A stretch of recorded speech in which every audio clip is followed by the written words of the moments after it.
इस मूवी की शुरुआत में हम मैट को देखते हैं जो कि एक रेस्टोरेंट में बैठा होता है और वो लड़कियां पटाने में एक्सपर्ट है। वो इस रेस्टोरेंट में बैठकर अपनी गर्लफ्रेंड की फोटोज देख रहा होता है।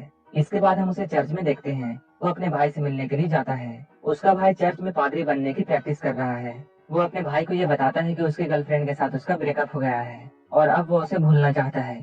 उसे भूलने के लिए वो बहुत सारी लड़कियों के साथ इंटीमेट होता है, लेकिन जब भी वो किसी के साथ इंटीमेट हो रहा होता है उस वक्त उसे सीलिंग में क्रैक्स दिखाई देते हैं, जिसकी वजह से वो डर जाता है और किसी भी लड़की को वो खुश नहीं कर पाता है। मैट की बातें काफी अजीब होती है, इसलिए उसका भाई उसकी कोई भी मदद नहीं कर पाता है। इसके बाद मैट अपने दोस्त रैन से मिलने के लिए जाता है। ये दोनों शाम में बार में जाने का प्लानिंग करते हैं। इसके बाद शाम में ये दोनों बार में पहुंच जाते हैं, जहां मैट एक लड़की से बातें करता है और उसे अपना दीवाना बना लेता है। इसके बाद वो उस लड़की को अपने घर ले जाकर इंटीमेट होने लगता है, लेकिन तभी उसे फिर से सीलिंग में क्रैक्स नजर आने लगते हैं। क्रैक्स देखकर वो बहुत डर जाता है और वो वहाँ से जल्दी से भाग जाता है। इसके बाद हम मैट को उसके ऑफिस जाते हुए देखते हैं। मैट एक वेब डिजाइनर है। जब वो अपने ऑफिस के कैंटीन में जाता है तब उसे ये बात पता चलती है कि उसकी एक्स गर्लफ्रेंड की एंगेजमेंट हो गई है। ये सुनकर उसे बहुत बुरा लगता है। इसके बाद वो दौड़ता हुआ उस जगह पर जाता है जहाँ आज उसकी गर्लफ्रेंड की एंगेजमेंट थी।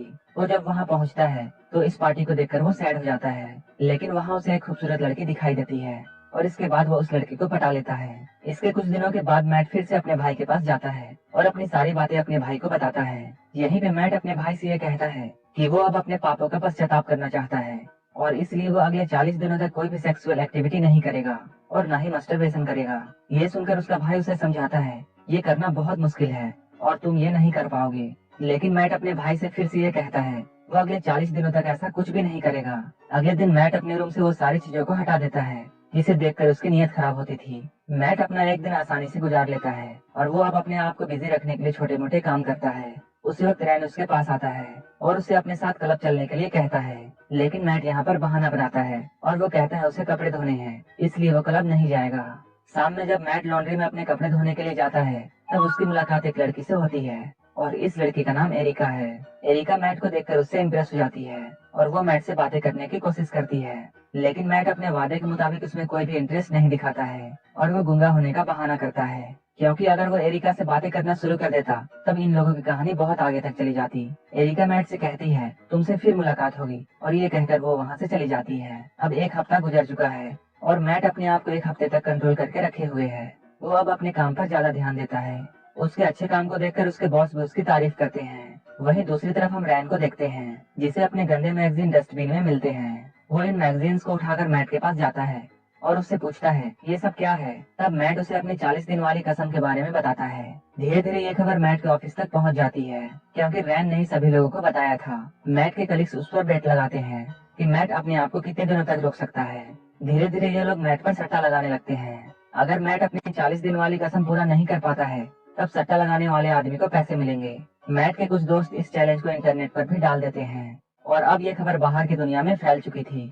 मैट के कसम के बारे में सारी दुनिया को पता चल चुका था, लेकिन मैट को इस बात की कोई खबर नहीं थी। जो लड़कियां मैट के ऑफिस में काम करती थी उनके बीच भी ये खबर फैल जाती है। ये लड़कियां आपस में बातें करती हैं और ये कहती हैं तुम लोगों को क्या लगता है क्या मैट अपने आप को 40 दिनों तक रोक पाएगा। इसके जवाब में दूसरी लड़की उससे कहती है मैट अपने आप को 40 दिनों तक तो क्या, अब वो 40 मिनट भी अपने आप को नहीं रोक पाएगा। और इसके बाद वो मैट के ऑफिस की तरफ जाने लगती है। उस वक्त मैट अच्छे से अपने काम को कर रहा होता है। उसी वक्त वो लड़की उसके कैबिन में आती है और वो मैट को सेड्यूस करने की कोशिश करती है, लेकिन मैट अपने कैबिन से जल्दी से निकलकर वहाँ से भाग जाता है। रात में जब वो कपड़े धोने के लिए लॉन्ड्री में जाता है जहाँ उसे फिर से एरिका मिलती है, तब मैट उसे देखकर बोलने लगता है। इसका मतलब ये है कि अब मैट को भी एरिका पसंद आने लगी है। एरिका उसे बताती है वो एक साइबर कंपनी में जॉब करती है और वो उसे ये भी बताती है उसका काम है इंटरनेट से एडल्ट साइट्स को ब्लॉक करना। मैट को ये सुनकर थोड़ा अजीब लगता है।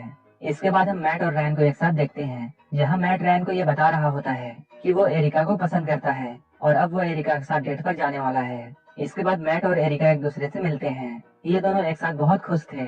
ये दोनों एक दूसरे के साथ बहुत मस्ती करते हैं। रात में जब मैट उसे उसके घर में छोड़ने जाता है तब एरिका उसे किस करने वाली होती है, लेकिन मैट जल्दी से वहाँ से भाग जाता है। अगले दिन जब मैट अपने ऑफिस में जाता है तब कैंटीन का वेटर उसे उसके डेट के बारे में पूछता है। मैट जब वेटर की बातों को सुनता है तो वो बहुत हैरान होता है और वो सोचता है इसे मेरे डेट के बारे में कैसे पता है। वो सोचता है मैंने तो ये बात सिर्फ रैन को बताई थी। तभी वहाँ पर उसका एक दोस्त क्रिस आता है और वो मैट को उसके बारे में बताता है। वो कहता है तुम्हारी कहानी इंटरनेट में फैल चुकी है और तुम्हारे कसम के बारे में अब सबको पता है। धीरे धीरे एरिका को भी मैट के बारे में पता चल जाता है। इसके बाद एरिका मैट से मिलती है, जो कि मैट से काफी नाराज थी। एरिका मैट से इसलिए भी गुस्सा होती है क्योंकि उसका मानना था मैट ने अपने 40 दिन की कसम को पूरा करने के लिए उसका इस्तेमाल किया है। मैट ये सब सुनकर रैन पर बहुत गुस्सा होता है और वो घर आकर मैट को बहुत सुनाता है। अगले हफ्ते जब मैट लॉन्ड्री में जाता है तब एरिका उसे नहीं मिलती है, लेकिन एरिका के बजाय उसे एरिका का एक लेटर मिलता है जिसमें एरिका ने उसे डिनर के लिए इनवाइट किया था। इसके बाद मैट एरिका से मिलने के लिए डिनर में जाता है। यहीं पर उसकी नजर उसकी एक्स गर्लफ्रेंड निकोल पर पड़ती है। अपनी एक्स को देखकर मैट उदास हो जाता है और वो अपनी तबीयत का बहाना बनाकर वहां से जाने की कोशिश करता है, लेकिन यहीं पर अचानक उसके शर्ट में आग लग जाती है। आग देखकर वो बहुत घबरा जाता है और जोर जोर से चिल्लाने लगता है। सारे लोग मैट को देखने लगते हैं और निकोल भी मैट को देख लेती है। इसके बाद निकोल मैट के पास आती है और यहाँ मैट एरिका को निकोल से मिलवाता है। एरिका फिर से मैट पर गुस्सा होती है और वो कहती है, तुमने अपने एक्स के बारे में मुझे क्यों नहीं बताया, और गुस्सा होकर वहाँ से जाने लगती है। अगले दिन ऑफिस में मैट जब अपना काम कर रहा होता है तब उसके कैबिन में दो लड़कियां आती हैं और वो दोनों मैट को सेड्यूस करने लगती है, लेकिन मैट उन दोनों को देखकर जल्दी से भागने लगता है।